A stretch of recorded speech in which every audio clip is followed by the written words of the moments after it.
Unsure of your dream? Study abroad destination? Clear your doubts. Videsh Consult. Call 9676502888.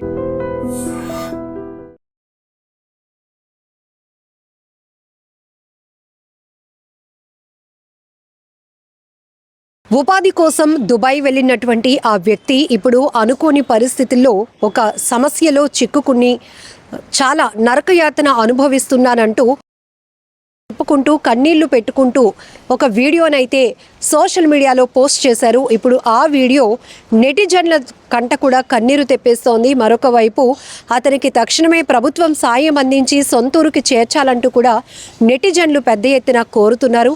ఇంకొక వైపు social మీడియాలో చాలా viral అవుతోంది ఈ వీడియో. కొత్తకోటకు చెందినటువంటి అఫ్జల్ 2 ఏళ్ల క్రితం దుబాయ్ బ్రతుకు తెరువు కోసం వెళ్ళారు. కుటుంబాన్ని పోషించుకోవటం అనే ఆలోచనతో అక్కడైతే బాగా సంపాదించవచ్చు, మంచిగా జాబ్ చేసుకోవచ్చు అనే ఆలోచనతో వెళ్ళినటువంటి ఆ వ్యక్తి అనుకోకుండానే ఒక కేసులో అయితే ఇరుక్కున్నారట. ఆ కేసు వల్ల 70 రోజుల పాటు జైలు శిక్ష అనుభవించాను, నా పాస్పోర్ట్ కూడా రద్దయింది, ఇప్పుడు నేను తిరిగి మన దేశానికి ఇండియాకి వచ్చేయాలి అన్నా కూడా, తిరిగి ఇండియాకు వచ్చేయాలి, నా కుటుంబం వద్దకు వెళ్ళాలి అన్నా కూడా నాకు ఎలాంటి అవకాశం ఆస్కారం లేకుండా పోయింది. ఇప్పుడు నేను నిస్సహాయ స్థితిలో ఉన్నాను. కేవలం ఈ వీడియో ద్వారా నన్ను ఆ ప్రభుత్వం సేవ్ చేస్తుంది, నా కుటుంబం వద్దకు చేరుస్తుందనే ఆలోచనతో సోషల్ మీడియాలో పోస్ట్ చేస్తున్నాను అంటూ ఆ వ్యక్తి తను కన్నీరు పెట్టుకుంటూ చెప్పినటువంటి మాటలు ప్రతి ఒక్కరిని కూడా కలిచివేస్తున్నాయి.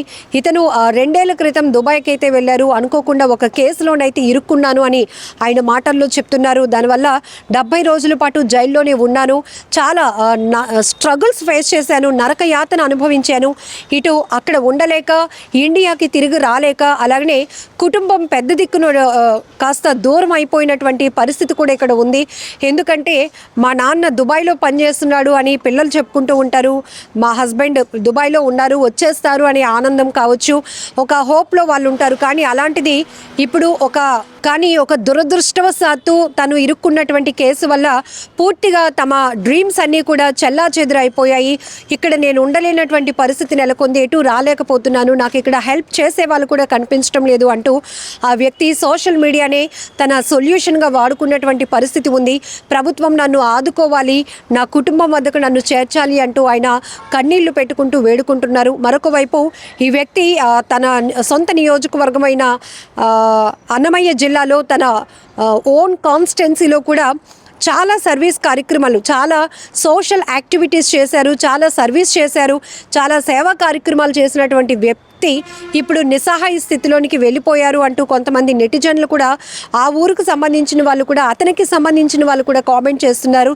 ఏదేమైనా ఇలాంటి సందర్భాల్లో మనం జనరల్గానే చూస్తాం, ఇది వాళ్ళు ఎంత కష్టపడుతున్నారో ఈవెన్ కుటుంబ సభ్యులకి కూడా నేరుగా ఫోన్లో చెప్పుకోలేని పరిస్థితి. కానీ సోషల్ మీడియా అనేది కొంతమందికి చాలా ఉపయోగపడుతోంది, కొంతమందిని రాంగ్ ట్రాక్ పట్టిస్తోంది. సో ఇలాంటి ఎన్నో సందర్భాలు మనం చూస్తున్నాం. ఉత్తరాంధ్ర జిల్లాల నుంచి కూడా ఉపాధి కోసం విదేశాలకు వెళ్ళిన వాళ్ళు, దుబాయ్, సింగపూర్, మలేషియా లాంటి ప్రాంతాలకు వెళ్ళిన వాళ్ళు కూడా అక్కడ ఏజెంట్ల చేతిలో మోసపోయి పూర్తిగా నిస్సహాయ స్థితిలో ఉండి ఇప్పుడు పోలీసులను అప్రోచ్ అయ్యి ఆ తర్వాత గవర్నమెంట్ ఒక ముందడుగు వేసి మమ్మల్ని తీసుకొస్తే కానీ ఈ నరక యాతన నుంచి మేము బయటపడలేమనే సందర్భాలు, ఆ పరిస్థితుల్ని కూడా కేవలం వీడియోలో చిత్రీకరించి అవి సోషల్ మీడియాలో పోస్ట్ చేయడం వల్ల చాలామందికి ఒక అవేర్నెస్ కూడా కలుగుతోంది.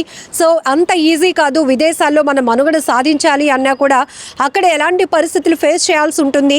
అలానే ఏజెంట్ల ద్వారా విదేశాలకు వెళ్ళి పనిచేయాలనుకున్న వాళ్ళు, ఇన్స్టిట్యూట్స్ని నమ్మి మోసపోయిన వాళ్ళు కూడా ఎంత ఇబ్బందులు ఎదుర్కొంటున్నారు. కుటుంబ సభ్యులకి దూరంగా ఇటు ఫ్యామిలీ మెంబర్స్ ఇక్కడ బాధపడుతుంటే అక్కడ ఫ్యామిలీకి దూరం అయ్యి ఇండియాకి రాలేక అక్కడ వాళ్ళు ఎంత బాధపడతారో ఇవన్నీ కూడా మనం సోషల్ మీడియాలో షేర్ అవుతున్న కొన్ని వీడియోల్లో చూస్తూ ఉంటాం.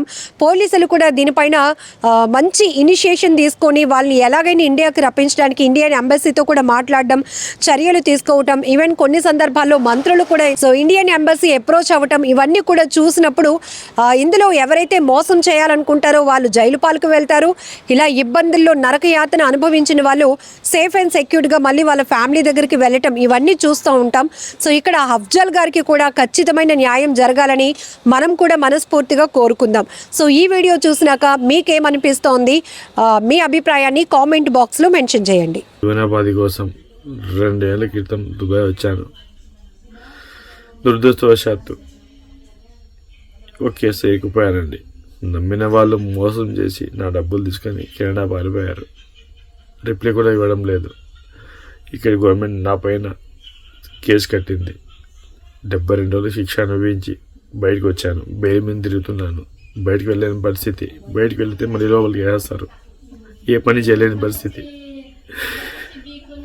నా ఫ్యామిలీ చాలా ఇబ్బందుల్లో ఉందండి. నాకు ఇండియా వచ్చే మాది ఏదైనా మార్గాలు ఉంటే దయచేసి నాకు ఏదో మార్గం చూపించండి. ఇండియాకి వచ్చి నా పిల్ల బిడ్డలతో నేను ఉంటాను. వాళ్ళు నేను చూసుకుంటాను. నా పరిస్థితి కూడా చాలా అంటే చాలా దారుణంగా ఉంది. ఇక్కడ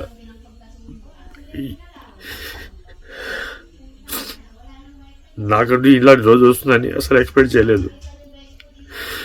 బయటికి వెళ్తే మళ్ళీ జైలు వేస్తారు. 2 నెలలు వేస్తారు, 3 నెలలు వేస్తారు తెలియదు. ఆ జైలు పోవడం కూడా సవాడమే మేలు నాకు. అందుకే వీడియో చేస్తున్నాను.